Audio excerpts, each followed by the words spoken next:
So obviously this wave, the generative AI wave, definitely I would say there was this ballpark moment when ChatGPT blew the world by a super knowledgeable brain, which is there, and you just ask and you get the answer, and people were, wow, what the heck is this thing?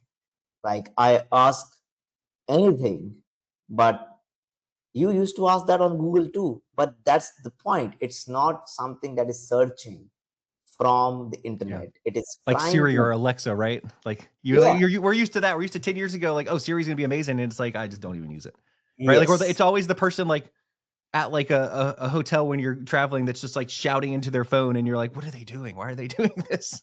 yes. So that was the point where I feel the tipping point was the Chat GPT.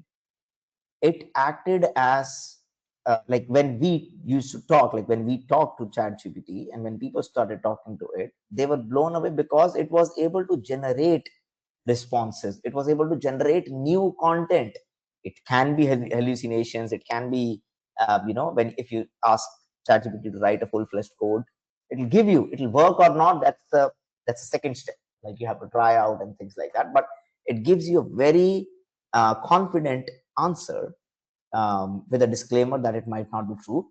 But it is trained on a huge chunk of internet, and it was trained on well put data. I would say the data is key over here, and it's so many people think suddenly ChatGPT came. No, ChatGPT is not the revolution. The revolution has been going in for decades, Mhm. not even years, decades. The algorithms have been there for decades, not years.